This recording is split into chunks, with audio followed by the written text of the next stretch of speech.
के साथ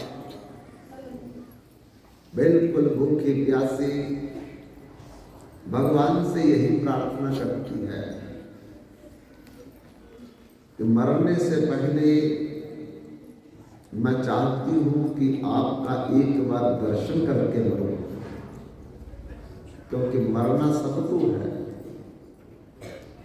पर एक बार आपका मैं दर्शन कर पाती फिर मर जाऊंगी तो मुझे मरने में कोई भी संकोच नहीं है। बंधुओं, भगवान द्रवित हो गए पंढरपुर में और जहां बंदी हुई सुखू उसकी तरफ देख रहे हैं, वहां से भोजन बंद कर दिया भगवान ने, जल बंद कर दिया।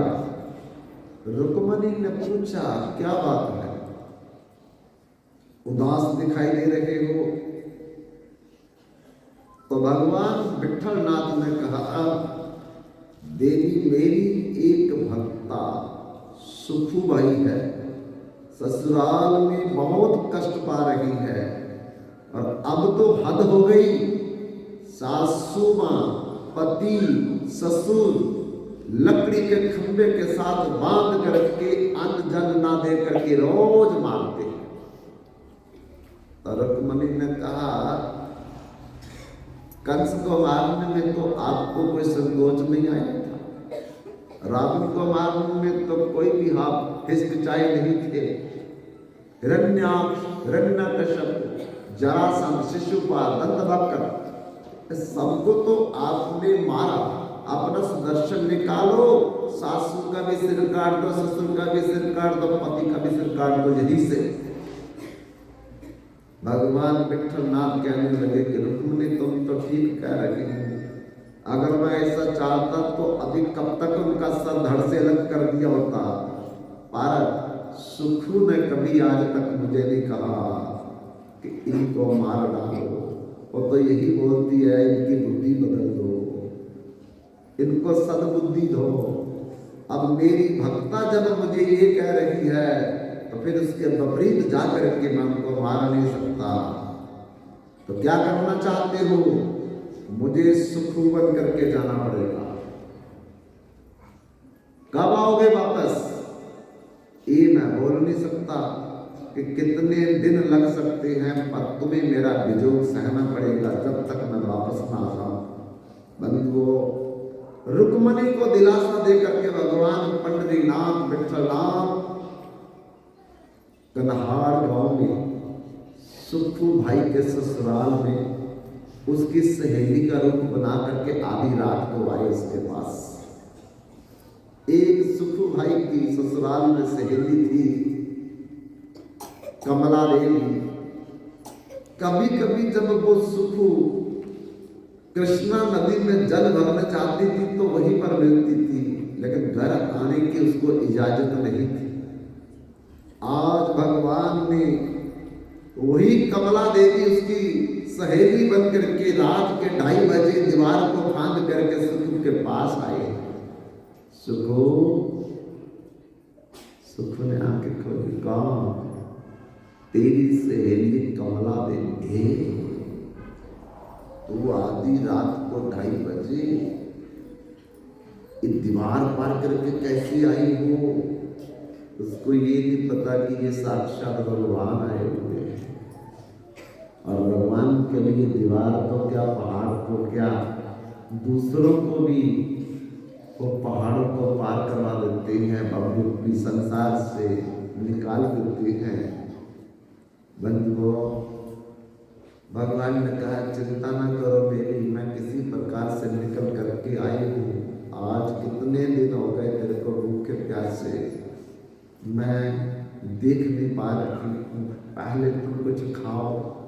भगवान ने सुखू के लिए 56 भोग 36 व्यंजन लाए थे खाने के लिए, सखी बन करके, सहेली बन करके। आज कितने महीनों के बाद सुखू ने कुछ खाया, और ऐसा खाया कि उसके शरीर का सारा दर्द खत्म हो गया।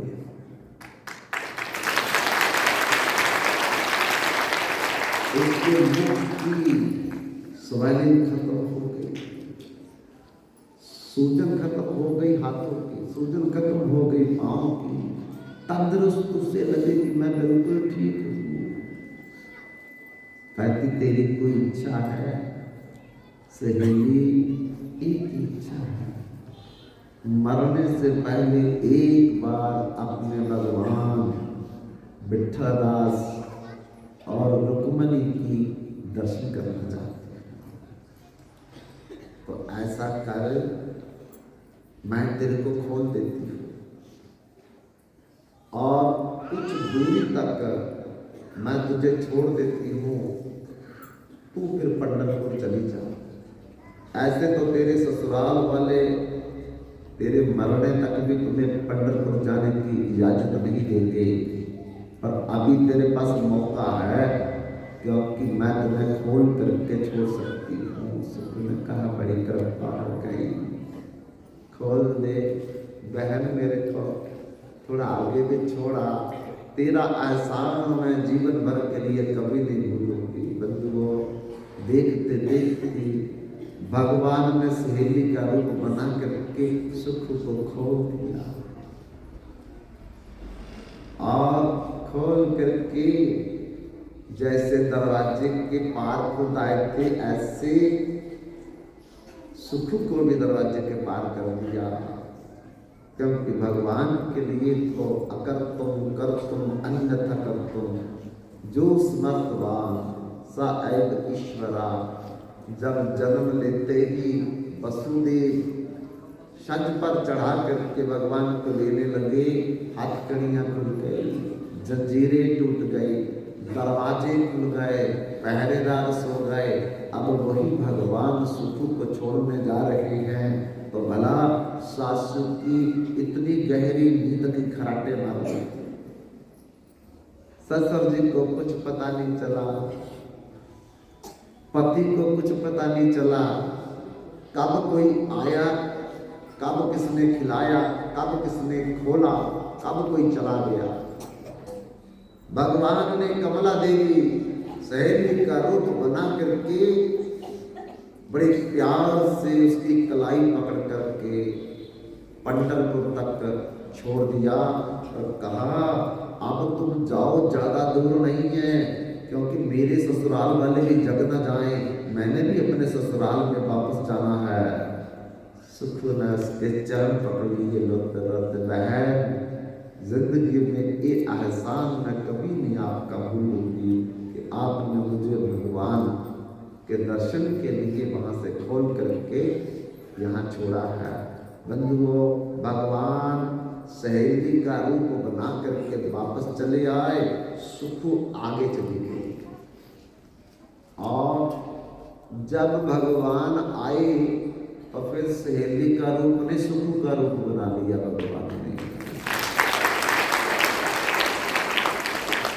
और उसी तरह उसी लकड़ी के खंबे के साथ जैसे सुखु को बंधा हुआ था, ऐसे भगवान बंध गए। मुंह खुला हुआ भगवान का, हाथ सूजे हुए, पैर फूले हुए, किसी को हाव भाव तक भी पता नहीं चला कि ये भगवान बंधे हुए हैं या सुखु बन हुई है। उसी प्रकार से भगवान को भी भूखा रखा सुखु के ससुराल वालों ने। और रोज सासू भी मारती है, ससुर भी मारता है, पति भी मारता है, भगवान चू नहीं करते हैं। क्यों? ये यथामाम परपद्यन्ते तांस तथैव भजाम्य मम अनुवर्तन्ते मनुष्या पार्थ सरसा। जैसे मेरा भक्त मेरे लिए कष्ट उठाता है, ऐसे मैं अपने भक्त के लिए भी कष्ट उठाता हूँ।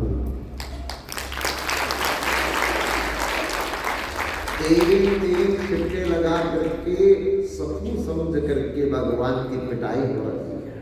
डंडा आए तो डंडे से, थप्पड़ आए तो थप्पड़ से, और भूखे प्यासे भगवान बंधे हुए।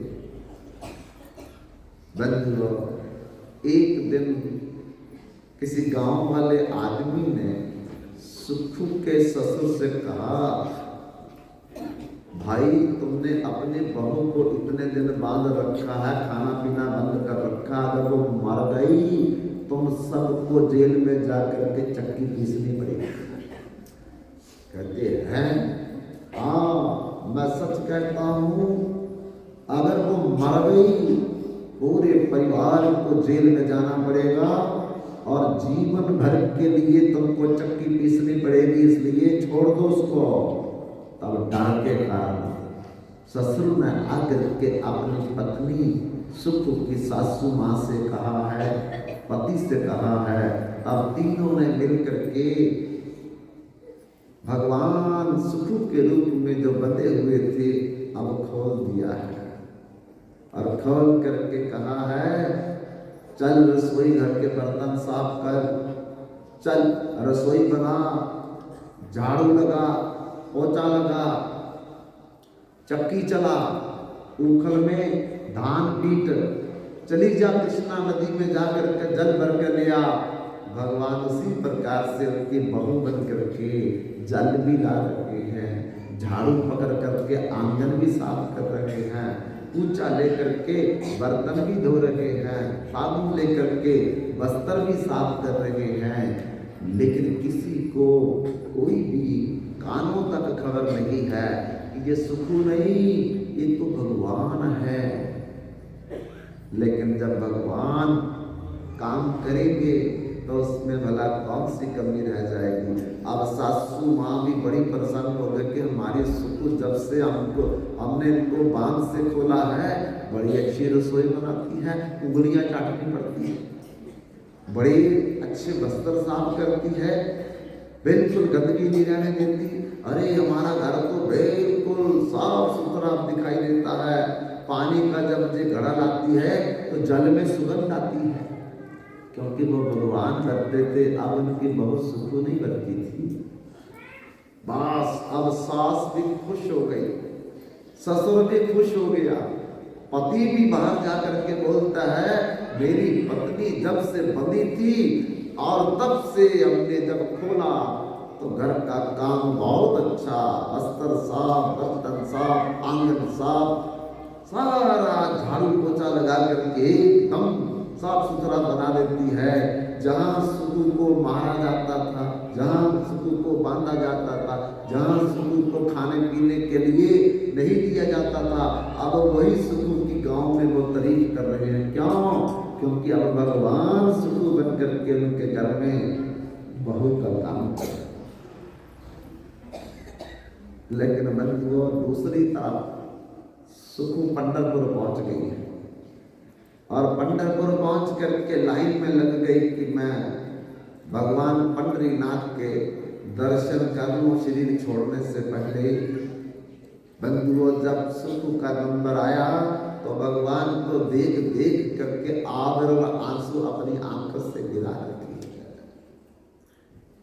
तब पंडे ने कहा, बहन अब दूसरों ने भी दर्शन करने हैं, आप हट जाओ। कहते थोड़ा रुक जाओ, पता नहीं मैं दोबारा आ पाऊंगी या नहीं आ पाऊंगी, एक बार मैं अपने भगवान के दर्शन तक कर लूं।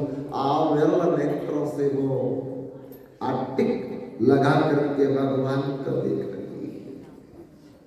पिछले बोलने लगे, अरे बहन हट जाओ, हमको भी दर्शन करने दो। लेकिन उसने पीछे मन करके कहा, बहनों भाइयों तुम तो फिर भी आ सकते हो, और मैं पता नहीं फिर आ सकूंगी या नहीं आ सकूंगी। एकदम उसने झुक करके मां रुक्मणी और भगवान विठ्ठल देव के चरणों को पकड़ लिया और मन मन में संकल्प ले लिया, क्या मैं अब इस शरीर में कभी भी अपने ससुराल में वापस नहीं जाऊंगी, प्राण दे दीजिए। हाहाकार मच गया। अरे किसी महिला ने अपने भगवान के चरणों में प्राण दे दिए, प्राण दे दिए। कौन है महिला, कहां से आई थी? लेकिन बंधुओं सुखू के ससुराल के गांव से भी कुछ लोग वहां गए थे। उन्होंने सुखू को पहचान लिया कि ये तो फलाने की बहू सुखू है, इसने प्राण दे दिए, अब क्या करें? तो शास्त्र में लिखा, या शास्त्र विधि मुक्त सृज वर्तते काम करता नास सिद्धि भवा बनोति न सुखम न पराम गति। जिसकी धाम में मौत हो जाए, तीर्थ में मौत हो जाए, उसको घर कभी नहीं वापस लाना चाहिए, वहीं पर उसका दाह संस्कार करना चाहिए। तो उन लोगों ने मिल करके एक निर्जन स्थान को देखा है, खेत को देखा है, वही सुखू का दाह संस्कार कर दिया। अब सुखू का दाह संस्कार हो गया। भगवान सुखू की जगह ससुराल में काम कर रही है। रुक्मणी परेशान हो गई कि अब सुखू मर गई, मेरे भगवान सुखू का रूप धारण करके उसके ससुराल में बहू बन करके रह रहे हैं, मैं अकेली रह गई। अब मेरे भगवान आएंगे नहीं जब तक सुखू जाएगी नहीं। सुखू जाए तो मेरे भगवान आएंगे। तो सुखू ने तो प्राण दे दिए, उसका दाह संस्कार भी कर दिया। अब मेरे भगवान हमेशा हमेशा के लिए बहू बन करके वहीं रहेंगे। क्या करूं, किम कर्तव्य मूढ़ होकर के रुक्मणी ने नारद जी से पूछा कि नारद मेरी समस्या का समाधान करो। क्या समस्या है माते? अरे भगवान बहू बन करके उनके घर में सुखू के रूप में काम कर रहे हैं और इधर सुखू ने अपना शरीर का त्याग कर दिया है। तो मेरे भगवान तब तक नहीं आएंगे जब तक सुखू जाएगी नहीं। तो नारद जी ने कहा, आप तो माता है, जगत की जग जननी है, आप दिव्य अमृत का छिड़काव करके सुखू को जीवित कर सकते हैं। तब रुक्मणी रात के 2:30 बजे उसी जगह पर जाकर के जहाँ सुखू का दाह संस्कार किया था, उस पर भगवान के चरणों का चरणामृत का छिड़काव किया। सुखू जीवित हो गई और जीवित होकर के रुक्मणी माता को बोलती है कि माते आपने मुझे जीवित कर दिया। हाँ सुखू तेरा रूप बना करके मेरे भगवान तेरे ससुराल में दिन रात काम कर रहे हैं, पर जब तक तू जाएगी नहीं तब तक मेरे भगवान आएंगे नहीं, तुम्हें जाना पड़ेगा। और सुखू ने कहा, मैंने तो आपके चरणों में सुगंध खा करके कहा था कि मैं इस शरीर में कभी भी अपने ससुराल नहीं जाऊंगी आपको छोड़ करके। पर रुक्मणी ने कहा, जिस शरीर से तूने ये वचन दिया था हमको, वो शरीर तेरा जल गया, एक तो मैंने तुम्हें दिव्य शरीर दिया है, इसलिए वो पहला वाला शरीर में जो प्रतिज्ञा की थी वो तो शरीर खत्म हो गया, वो शरीर तेरा अब नहीं जाएगा। पर जो मैंने शरीर भगवान के चरणामृत के माध्यम से तुम्हें समर्धान किया है वो दिव्य शरीर है, दिव्य तेरे वस्त्र हैं। अब ये जो साड़ी है ये धोनी नहीं पड़ेगी, तेरे को स्नान भी नहीं करना पड़ेगा, बालों को कभी धोना भी नहीं पड़ेगा, आभूषण दिव्य तेरे शरीर में हमेशा रहेंगे। अब तुम्हें मेरे भगवान को वापस लाने के लिए जाना पड़ेगा मेरे साथ। तब सुखू को लेकर के रुक्मणी मां कन्हार गांव में आई है, कृष्णा नदी पर, और फिर किसी प्रकार से भगवान को संदेशा भेजा अपने सखी के द्वारा रुक्मणी ने कि आप आ जाओ कृष्णा नदी पर किसी बहाना लगा करके, ताकि सुखू ससुराल में चली जाए और आप पंढरपुर में आकर के भक्तों की इच्छा को पूर्ण करो। भगवान को पता चल गया, सुखू के रूप में अपनी सासू माँ से कहती है कि माँ मैं कृष्णा नदी में जाकर के जल का घड़ा भर के ले आऊं। सासू माँ ने कहा, पुत्री जा, बहू जा, ले आ। भगवान बहाना लगा करके जल का घड़ा भरने के लिए कृष्णा नदी पर आए तो आगे देखा सुखू खड़ी है, रुक्मणी खड़ी है। सुखू देखे ये भगवान मेरे रूप में सुखू बन करके मेरा कार्य कर रहे थे, चरण में करके फुट फुट करके रोने लगी। आप छलिया थे पर मैंने समझा नहीं, लेकिन आज मैं अपने अनुभव से समझ रही हूँ कि आप वाकई छलिया हो। कहा अब तेरा कार्य पूरा हो गया, अब तो अपने ससुराल में जाओ, मैं रुक्मिणी के संग में पंढरपुर में जा रहा हूँ, पर मेरा क्या होगा? सासू मारेगी, बांध देगी। बोले अब तुम्हें कोई नहीं बांधेगा, अब तुम्हें कोई नहीं मारेगा। सबके हृदय तब्दील हो चुके हैं। बंधुओं, सुखू ने घड़ा लिया, जल में भरा और जल का घड़ा लेकर के घर की तरफ आने लगी। तो पीछे क्या हुआ? सुख के ससुराल में वो ब्राह्मण चले आए जिन ब्राह्मणों ने सुख का दाह संस्कार किया था कि कम से कम हम जाकर के उनको बता दे कि तुम्हारी बहू मर गई थी, और हमने उसको जला कर उनके शमशान भूमि में भस्म में तब्दील कर दिया। वो आकर के बोलने लगे कि बड़े दुख की बात है, हम बताना नहीं चाहते, लेकिन फिर भी हमको बोलना पड़ेगा कि आपकी बहू सुखू पंढरपुर में भगवान के चरण पकड़ करके प्राण दे दिए, और हमने निर्जन स्थान देख करके उसका दाह संस्कार भी कर दिया। और हमने चाहा कि आपको बता देना चाहिए कि आपकी बहू मर गई है। कहते दिमाग तुम्हारा ठीक है? हमारी बहू मर गई है। हमारी बहू तो कहीं गई नहीं, पहले बंधा हुआ था, फिर बंधने के बाद जब खोला तो वो दिन रात घर का काम कर रही है। किसको जलाया? कौन गई? तुम्हारा दिमाग तो नहीं घूम गया? बोले हम झूठ नहीं बोल रहे, सुगंध खाते हैं पंडरीनाथ की, हम सच बोल रहे हैं। बंधुओं, ऐसा ही बोल रहे थे तो सुखू घड़ा लेकर के वहां खड़ी हो गई आकर के। वो ब्राह्मण देखने लगे, गांव के लोग देखने लगे, अरे इसको तो जला दिया था, वहां ये कहां से आ गई? दौड़ो दौड़ो, भूत आ गया। लेकिन सुख ने कहा मैं भूत नहीं, मेरी कहानी की सुन लो। सासू मां, ससुर, पति और उन लोगों के सामने सुख ने कहा तुम जो कह रहे हो तुम भी ठीक कह रहे हो, और जे मेरे ससुराल वाले जो कह रहे हैं जे भी ठीक कह रहे हैं कि मैं पंढरपुर में गई थी, लाइन में लग करके भगवान के चरण पकड़ करके मैं अपने प्राण भी दे दिए थे, इन लोगों ने मेरे शरीर को जलाया भी था। ये भी बात सच है, पर दूसरी बात ये भी सच है कि मेरी जगह सुखू बनकर के भगवान आप ही के घर में दिन रात काम कर रहे थे। आज भगवान कृष्णा नदी पर मेरा रूप बना करके मुझे मिले, और वही घड़ा लेकर के मैं आ रखी हूँ, और वो पंढरपुर में रवाना हो गए। पैरों में गिर गए सुखू के सास, ससुर और पति देवी। हमने भगवान को इतना दुख दिया, इतना कष्ट दिया, इतना मारा, इतना भूखा रखा, इतने से काम करवाए, हमारी तो कभी भी गति नहीं होगी। लेकिन सुख ने कहा चिंता मत करो, भगवान का भजन करने वाले की कभी दुर्गति नहीं, हमेशा सुगति होती है। इसलिए बंधुओं, सतत जुगताम भजताम प्रतिपूर्वकम ददामि बुद्धि योग तम जेनु माम जानती थे। जो भगवान का भजन करता है, भगवान उसकी हर पक्ष में, हर दुख में, हर संकट में, हर परेशानी में उसका नौकर बन करके काम करते हैं। क्यों? प्रबल प्रेम के पाले पढ़कर हरि को निज बदल दे।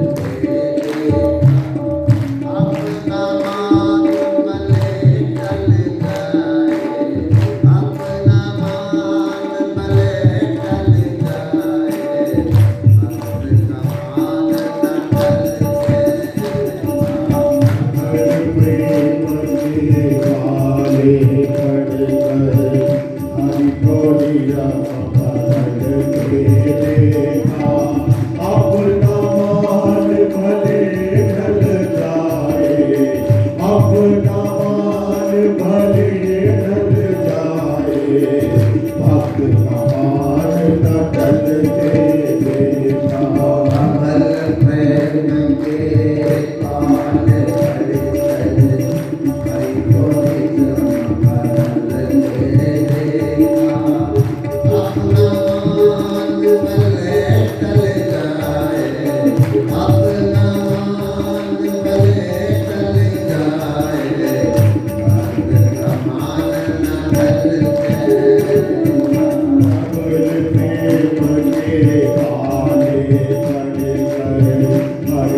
अपना मान भले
बांध भले डर जाए, पर भक्त का मानना चलते देखा बंधुओं।